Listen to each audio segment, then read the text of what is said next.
Merhabalar, kanalıma, videoma hoş geldiniz. Bugün sizlerle kolay ve güzel bir bebek yeleği öreceğiz. Yakadan başlayacağız arkadaşlar. Ben size anlatırken 4 numaralı şişle anlatacağım. Böyle ebruli çok güzel bir pembem var. Başlangıç sayım 66. 0-6 aya uyacak bir yelek. İpim 250 metre. Beraber yapım aşamasına geçelim.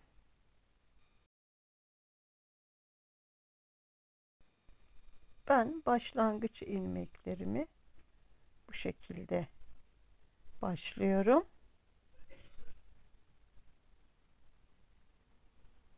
...66 tane ilmek başlayıp geliyorum.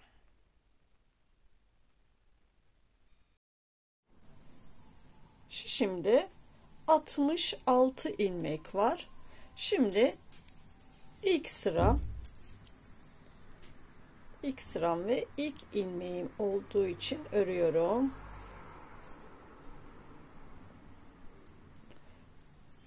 Bir düz, bir ters ör. Lastik ilk sıramı lastik örüyorum. Bir düz, bir ters.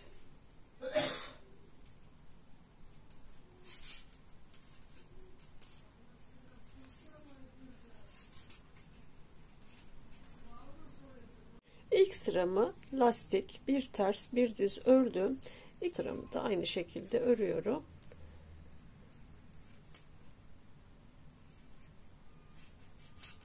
Tersin üstüne ters, düzün üstüne düz.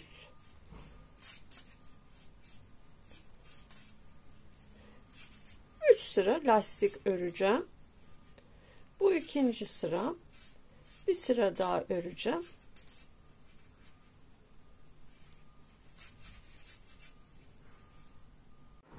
Üç sıra, bir ters, bir düz ördüm. Şimdi 3 sıra lastikten sonra ben düz örgüye, haroşaya geçeceğim ve önden ve arkadan düz öreceğim. Dilerseniz siz lastik olarak da devam edebilirsiniz.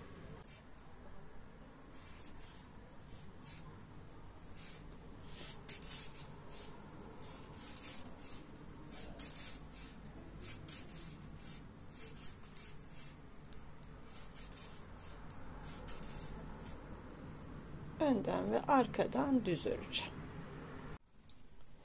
2 diş haroşamı da ördüm.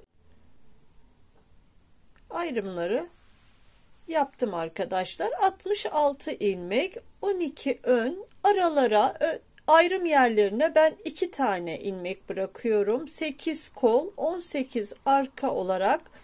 Şimdi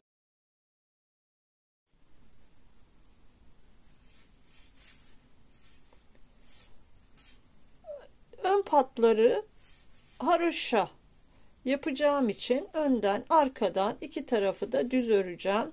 Şimdi önleri 12 ilmek oluyor.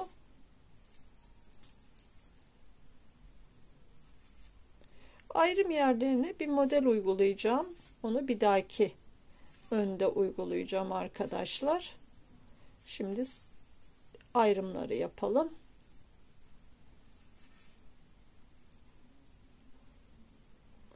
Ayrım yerine geldim. Arttırmamı yaptım.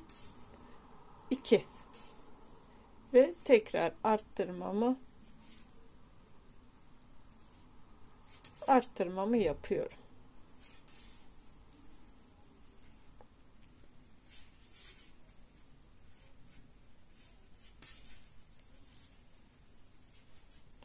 Kola 8 ilmek ayırıyoruz.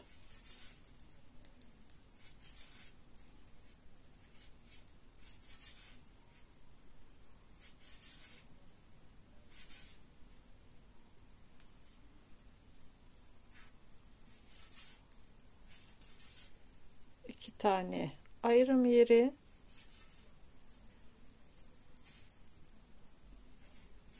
arttırıyorum. Şimdi arkadayım. Arkaya 18 ilmek.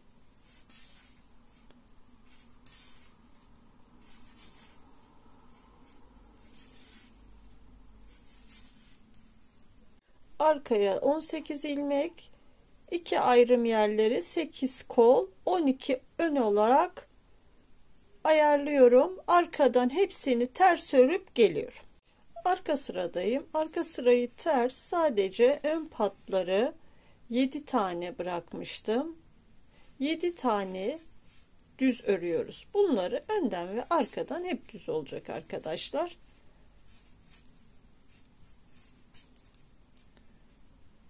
Şimdi ilk iliğimi de açmak istiyorum.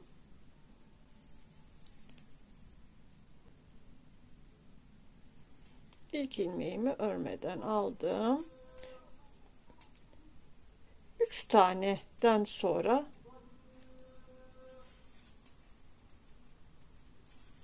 üç ilmekten sonra şöyle bir arttırma yapıyorum. 2 tane ilmeği, ikisini bir topluyorum.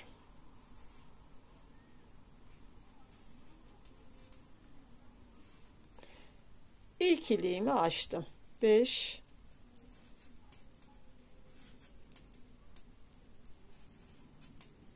6 ve 7. Şimdi ayrım yerine kadar düz. Robamız düz olacak arkadaşlar. Sadece ayrım yerine küçük bir model koyacağım. Ayrım yerine geldim. 2 ilmekti. Alıyorum bunu. Bir arttırmamı yapıyorum. Şimdi birini üstten, birini alttan geçireceğim. Yer değiştiriyorum ilmeklerime.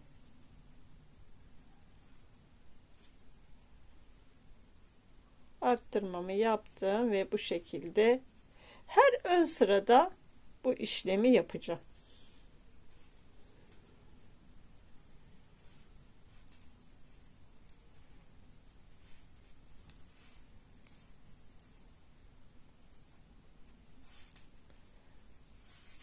Bir kere daha beraber yapalım. Koldayım şu anda.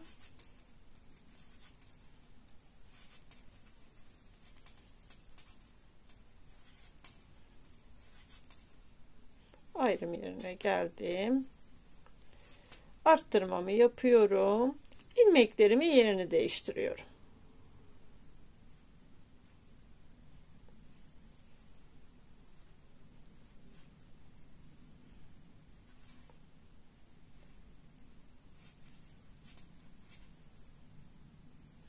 Tekrar arttırıyorum.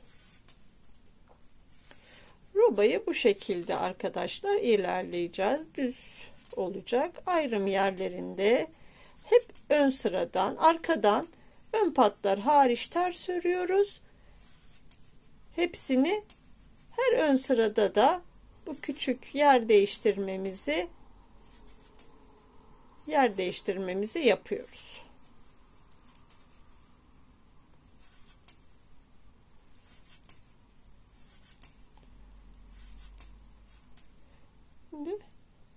Şimdi bunu alttan alacağım. Bunu üstten alacağım. Bu tarafa baksın istiyorum.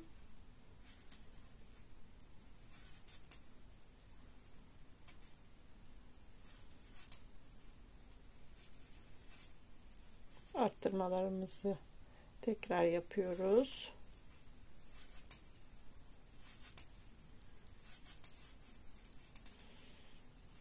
İkisi de ön tarafa bakıyor.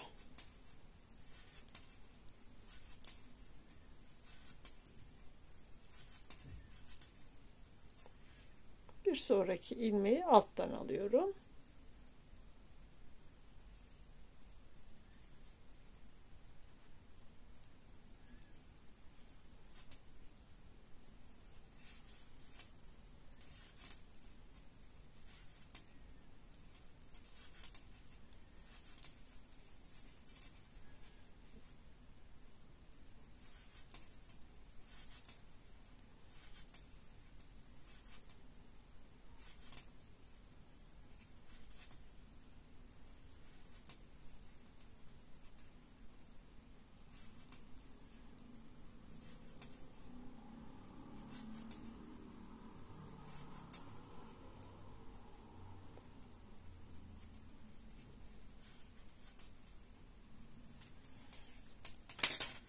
modelimizi kurduk arkadaşlar. Bu şekilde.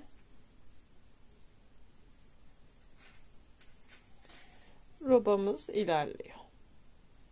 İlk iliğimizi açtık.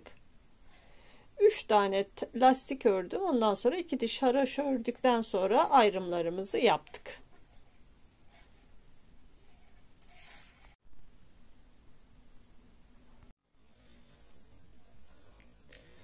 İlerledim. İkinci iliğime geldim. Ben iliğimi 1, 2, 3, 4, 5, 6, 7, 8, 9, 10, 11. 11 diş haroşadan sonra ikinci iliğimi açacağım ve devam ediyoruz.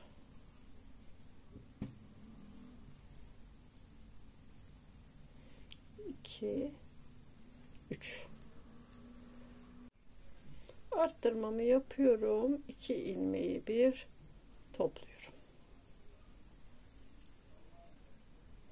İkinci iliğimi de açtım. Şimdi aynı şekilde devam edeceğiz. Bir kere daha ayrım yerini yapalım beraber.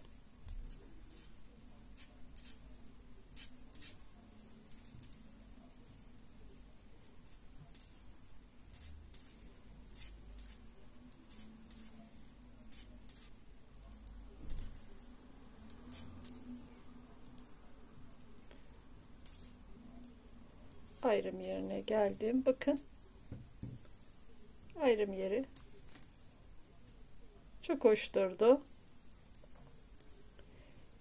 Şimdi bunu üstten alıyorum. Bu tarafa baksın istiyorum. Ön tarafa. İlk ilmeğimi de alttan alıyorum.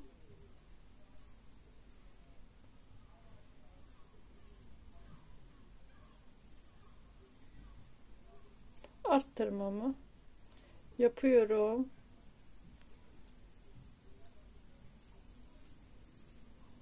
İkisini bir örüyorum. Tekrar arttırmamı yapıyorum.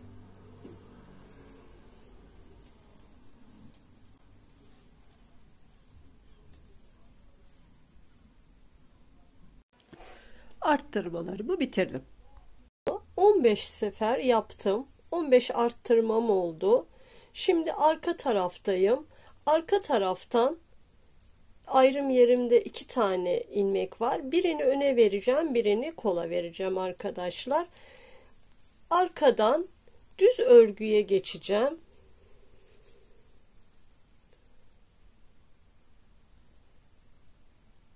Ayrım yerinde 2 ilmeğin birini öne aldım, birini kola ve düz öreceğim.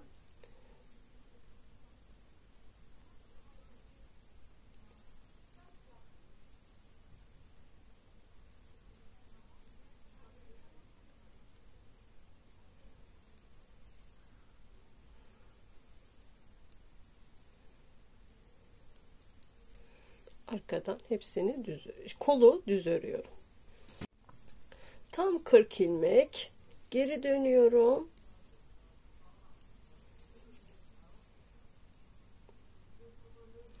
İlk ilmeği örmüyorum.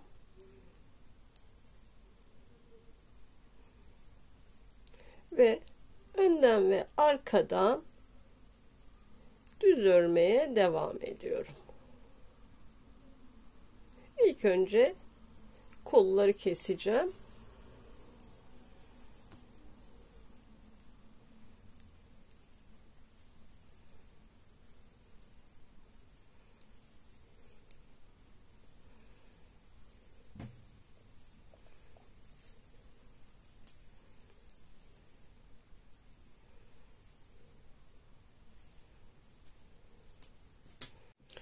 Dört sıra ördüm. 2 diş haroşam oldu. Şimdi başlangıçtaki gibi bir ters, tam kol uçlarına bir ters bir düz yapacağım.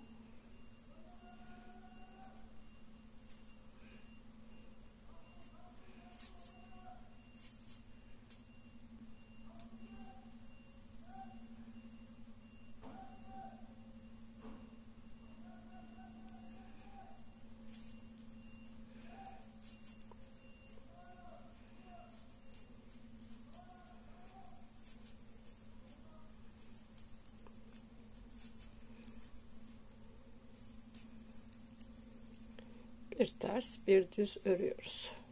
3 sıra ördüm. Şimdi ön tarafa geçiyorum. 4 sıra düz, 3 sırada bir düz bir ters ördüm.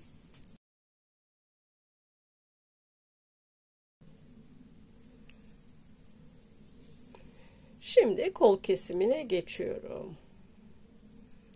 Bir ters bir düz olarak kesmemi de yapacağım. Ters ördüm.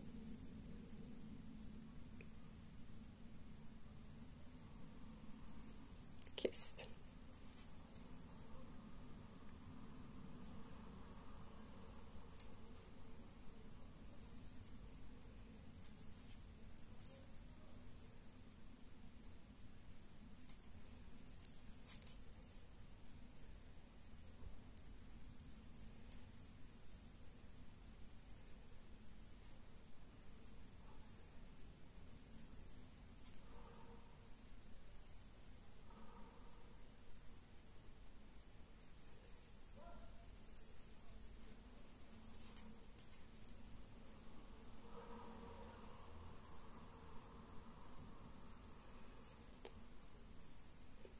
Bu şekilde 40 ilmeğimizde hepsini ilmeklerimizin hepsini kesiyoruz. Kestim. Şimdi bir tığ yardımıyla birleştireceğim kollarını.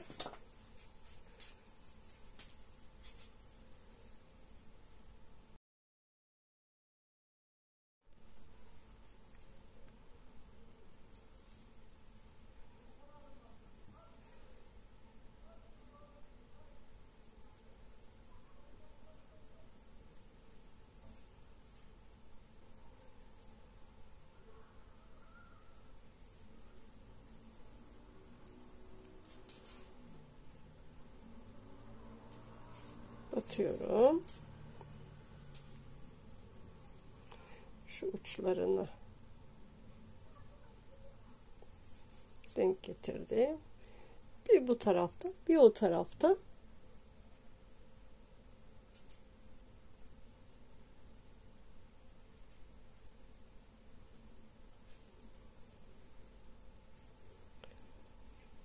Şu iki taraftan alıp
birleştirmemizi yaptık. Şimdi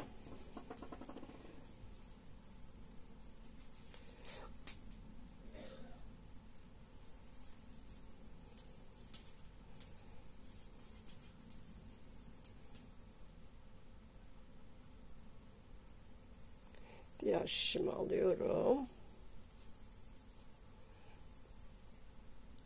Burada ikisini bir topluyorum. Bir ilmeğim kalmıştı ve kenar ilmeğim. Diğer kolda da aynı işlemi yapıyoruz.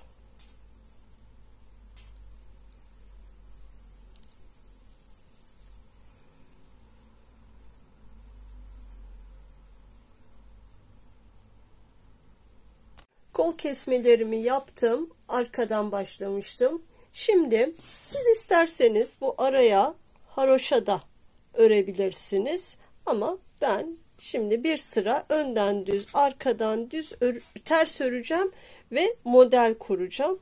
Koltuk altlarında bir arttırma yapacağım arkadaşlar. Güzel dursun diye.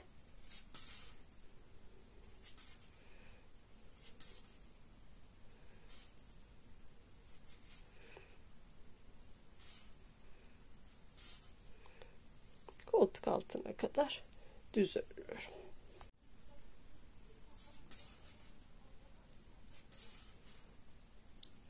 Şurada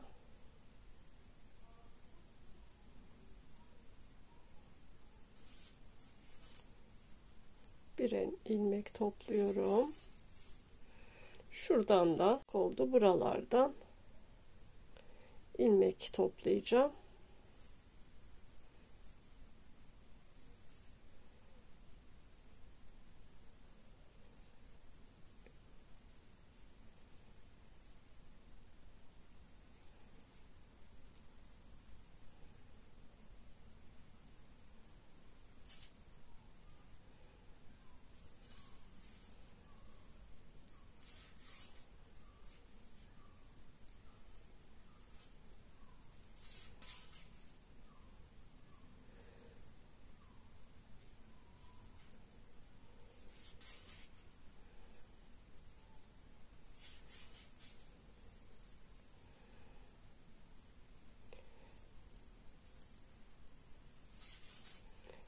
Aynı işlemi diğer kola da yapacağım.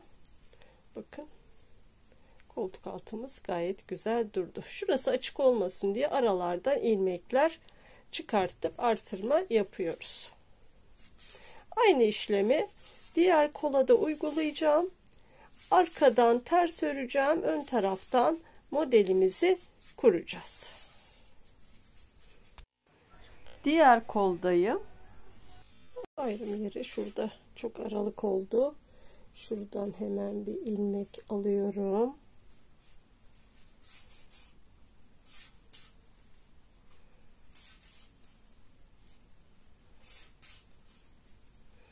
Buradan da tığ yardımıyla da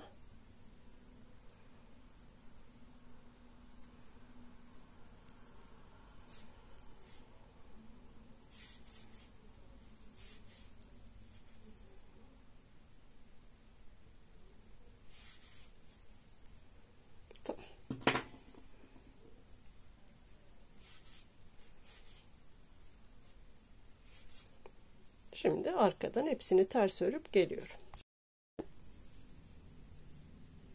Modelimize geçiyoruz.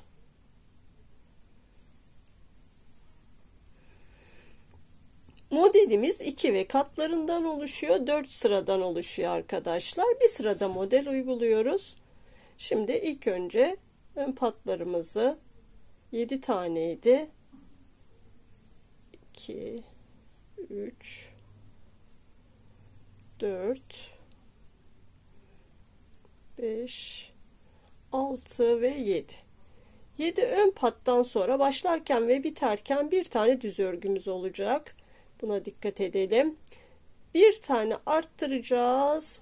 2 tane toplayacağız. Bir arttırma, bir kesme. Modelimizin ön tarafı. Modelimizin birinci sırasında bir arttırma, bir kesme yapıyoruz.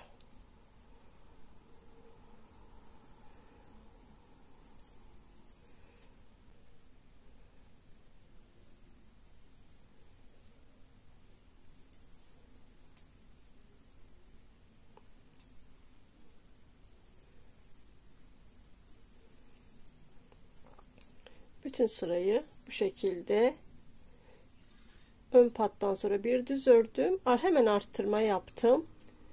İlk önce arttırmamı yaptım, sonra kesmemi yaptım. Şimdi sıra sonuna geldim. Sıra sonunda 3 ilmeğim kaldı. Bir arttırmamı yapıyorum. 2 ilmeği bir topluyorum.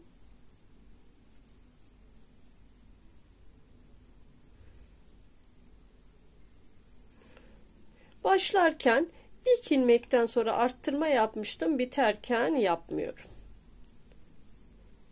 İlk sıramı bitirdim.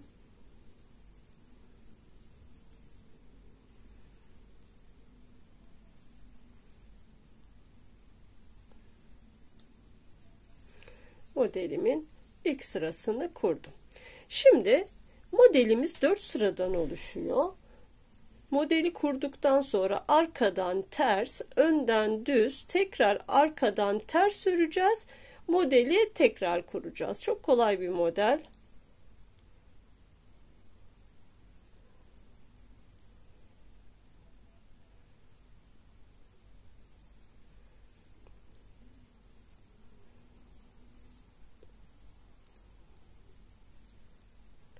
İki, 4, 6, 7.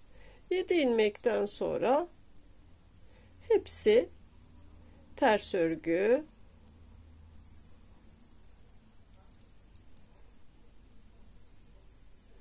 Bu ikinci sıram oluyor. Üçüncü sıram, önden düz öreceğim. Sonra arkadan ters öreceğim. 4 sıra olacak. Sonra modelimizi tekrarlıyoruz aynı şekilde. Ben biraz örüp geliyorum. Ben ilerlettim. Modeli 13 defa uyguladım. 4 tane iliğim var. Şimdi lastiğe geçeceğim. Modeli bir sırada uyguluyordum. Modelden sonra arkadan ters, önden düz ördüm. Şimdi beraber lastiğe geçelim. Lastiğe arka taraftan. Şu anda modelimin arka tarafındayım. Lastiğe arka taraftan geçeceğim.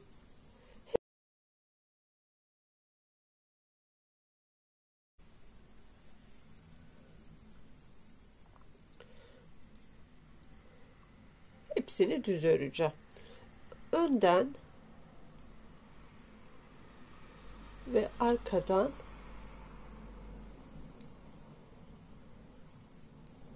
düz örüyorum.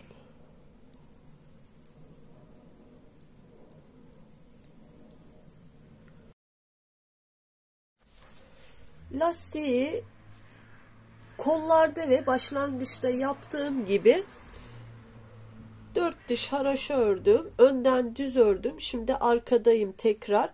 Arkadan lastiğe geçiyorum.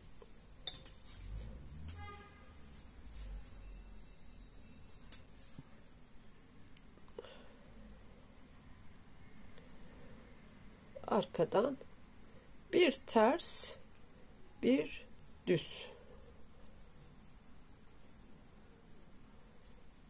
Tam etek uçlarında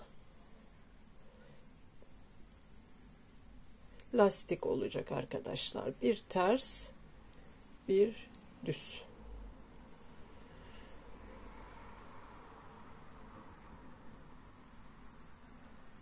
Arka taraftayım. Şimdi ters düz örüp geliyorum. 2 sıra bir ters bir düzde ördüm.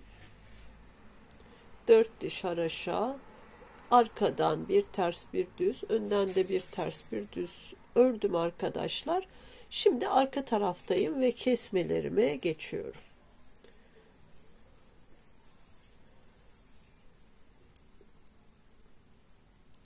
Yine lastik öreceğim. Ters örüyorum. Kesiyorum. Düzü düz örüyorum.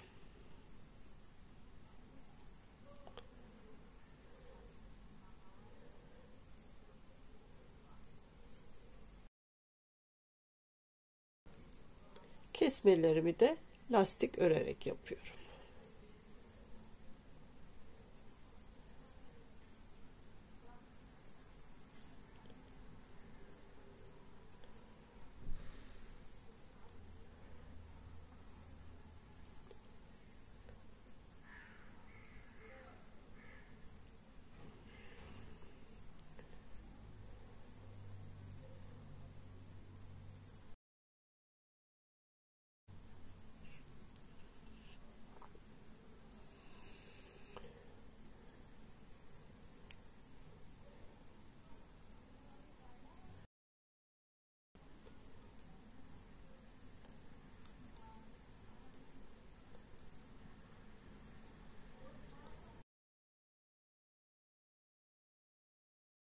kesip geliyorum.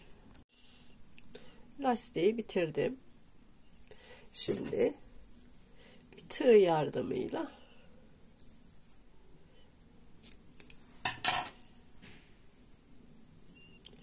şöyle içten, iğneyle de olabilir arkadaşlar. Tığla da bilirsiniz. İpi içten yürütüyorum.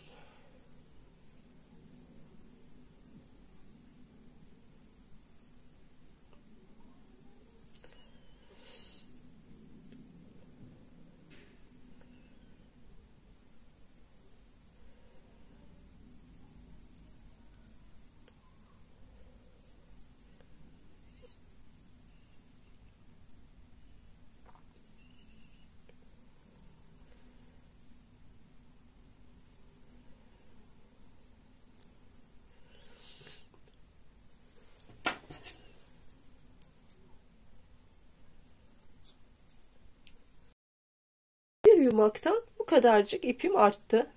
Yani bir yumak bile gitmedi. Yeni doğan çok güzel şirin bir yelek oldu. Düğmelerini de diktim.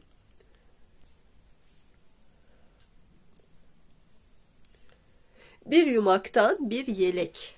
Yapacak olan arkadaşlarıma şimdiden kolay gelsin diyorum. Videoma geldiğiniz için çok teşekkür ederim. Bir dahaki videolarımda görüşmek üzere. Abone değilseniz abone olmayı unutmayınız lütfen. Yorumlarınız da benim için önemlidir. Bildirimleri zil sesini de açarsanız bir dahaki videolarımdan haberdar olursunuz. Hoşça kalın, sağlıcakla kalın.